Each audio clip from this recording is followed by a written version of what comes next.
Chapter 7: The 7 Factors in Business Success. It has been frequently stated, and wisely, that when the man is made right, his work will take care of itself. But the problem with the average person is how to proceed to make himself right. He may realize that his inability to accomplish as much as he has in mind is due entirely to his own shortcomings. But he does not always know what those shortcomings happen to be. And even though he should know, the question is where to begin to mend after some definite idea has been gained as to what constitutes the law of successful achievement. Every person knows that self-improvement is the only key to success, but the nature of self-improvement is not clearly understood, and definite methods through which self-improvement may be promoted have not been worked out to a satisfactory degree. The reason why, however, can easily be traced to the fact that the psychology of life, thought, and action has heretofore been given but little attention. When the relationship that naturally exists between the man and his work is closely examined, we find that there are 3 great essentials to the most thorough expression of the man and his work. And these 3 are power, ability, and originality. When we search for those elements that make man what he is, and that could, through greater development, make him more than he is, we find the secret to be personality, character, and soul. The man who desires to become more than he is, therefore, and who desires to promote real self-improvement, must develop personality, character, and soul, while the man who desires to make the best practical use of what he already is must develop power, ability, and originality. When these 6 great factors are thoroughly developed and practically applied through the 7th great factor, system, success must inevitably follow. To develop personality, the man should be trained to think with every nerve and fiber in the entire human system. Every thought should be felt and deeply felt in every atom of one's being. And when this feeling is held in a poised, positive attitude, personal growth and power will invariably develop. It is a well-known fact that the strong, well-poised personality is always selected for the best places in life, because such a personality always produces the best impression. Such a personality always carries the stamp of quality and worth, therefore finds little difficulty in forging to the front. In the commercial world, few things are more important than confidence, and there is nothing that inspires confidence so quickly and so completely as a well-developed personality. The strong personality feels deeply, is conscious of a great deal of life and power, but this power is always held in poise, and it is much power held in perfect poise that makes the personality what we wish it to be. The development of character in connection with commercial success has been almost wholly ignored. But the fact is that every person who desires to make the most of himself simply must give character the most thorough development possible. Character is the power that directs all the forces and faculties in their constructive actions. It is character that keeps everything in what may be termed the straight or correct line of action. And it is such actions that produce the greatest results. Character prevents the scattering of forces and the misdirection of forces. Therefore, the more character a person has, the fewer will be his mistakes, and the more numerous will be those actions that count for something. That element of life that we speak of as soul is that finer something in the nature of man that gives superiority to everything through which it may be expressed. And since self-improvement implies the increase of superiority, it is evident that the cause of superiority, that is, soul, becomes indispensable. No person can become superior or develop superiority in any of his talents unless he unfolds that finer something that is called soul, whether the unfoldment be unconscious or conscious, though it is the conscious unfoldment and development that counts. The unconscious is always limited and is never certain. To develop soul, the first essential is to realize the meaning of soul, and then try to feel the element of soul in every thought and action. To train consciousness to enter more deeply into the finer elements of worth, quality and superiority will aid remarkably in producing this finer feeling of soul. And when one begins to feel soul, the constant unfoldment of more and more soul can be promoted with comparative ease. No person should ever think of himself as inferior or as a mere limited human entity. On the contrary, every thought should be stamped with the realization of that superiority that does exist in the depth of real life, and every action of mind should aspire toward the acquisition of greater worth for every faculty, talent, or power that may exist in one's being. To think constantly of soul will increase the expression of soul, provided one thinks of soul as being the cause of quality and worth. But the right understanding of soul must be given in every thought, or that thought will not convey the quality of expression desired. There is no power in the human mind that can promote development along any line as thoroughly as that of direct thinking. But in the average mind, thinking is neither direct nor designed. Most thoughts are not animated by any purpose or any degree of quality, therefore convey no particular effect upon the mind.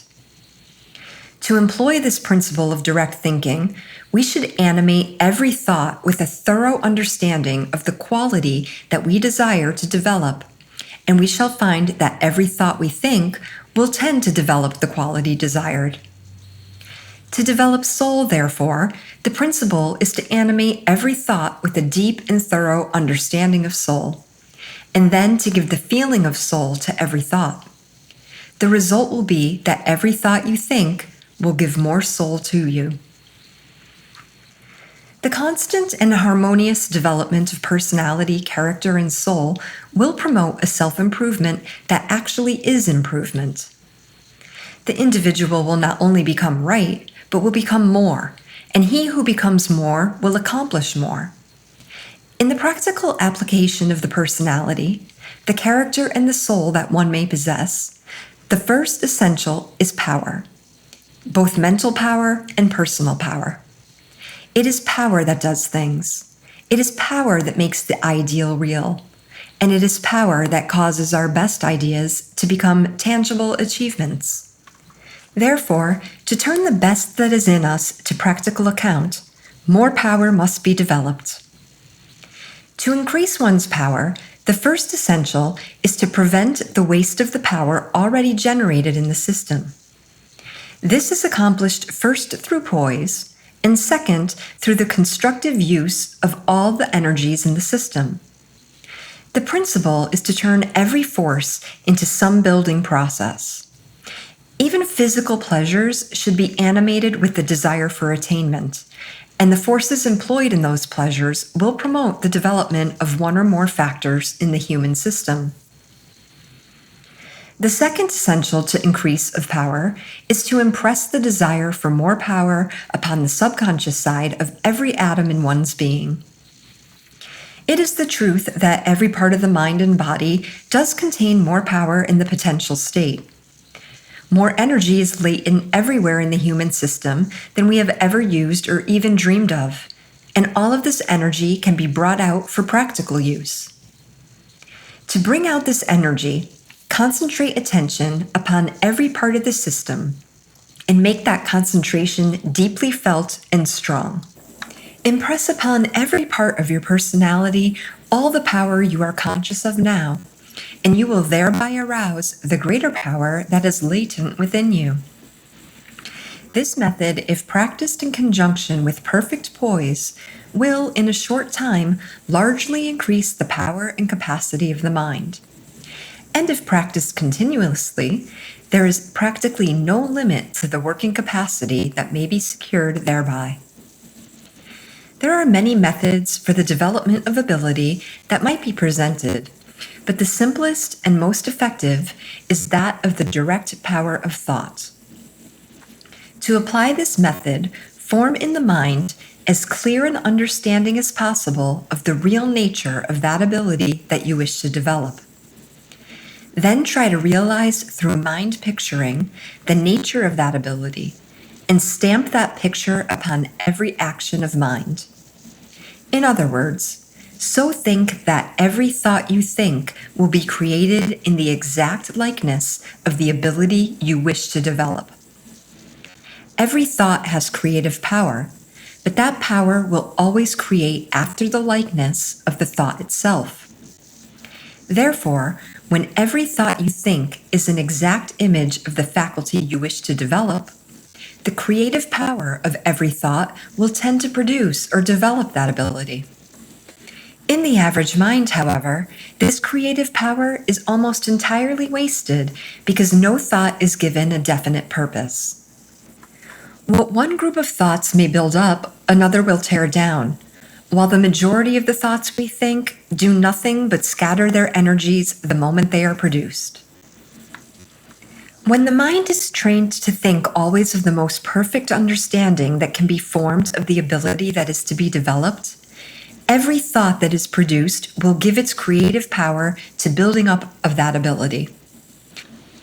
And as there will, under such conditions, be no thoughts to interfere with the building process, it can readily be understood that such a method can develop ability even to a remarkable degree. The development of originality depends upon the practical use of what may be gained from the imagination. To try to formulate practical plans, methods, and systems from the many ideas that are constantly presented by the imagination is to continue the development of originality.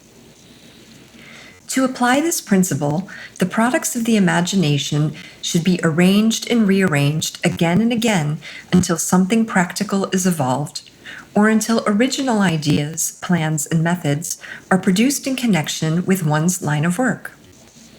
And in this connection, it is well to remember that the more attention we give to the practice of becoming more and more original, the more power and activity we give to the faculty of originality itself. In other words, we develop more and more originality the more we try to be original in all things. After all the essentials in the building of mind and the practical application of what is in mind have been provided, there is still another factor that may be added to the 7 already mentioned, and this is nothing more or less than interior insight. It is not a separate factor, however, in every case, as it is more or less combined with several of the other factors mentioned, but it is a faculty that should be highly developed in every case. And it is this faculty that enables the mind to know how to do the right thing at the right time. It is interior insight that gives foresight, that makes the man long-headed, so to speak, and that enables the mind to discern real opportunities whenever they appear. There are some minds that intuitively know genuine opportunities when they see them. Other minds almost invariably choose circumstances that have no possibilities whatever, and the difference lies in the development of interior insight. There never was a successful man who did not possess this insight to a great degree, whether he was aware of it or not. And there never was a great enterprise that was not engineered more or less by this faculty. Men and women who claim to be very practical may overlook this fact, or may call this insight by some other name. But it is the same insight nevertheless, and no great success is possible without it. To develop this faculty, make it a practice to use your insight, or at any rate, to try to use it whenever information of any kind is desired. And train the mind to expect first-hand information from this source on every subject. Do not permit the imagination to become too active, however, while this faculty is being employed, because the clearest fact is discerned when the mind is acting in the upper story. A high and orderly development of this faculty will be found to be a rare achievement, and every mind that aims at greater things should give this matter not only thorough attention, but all the time that may be required.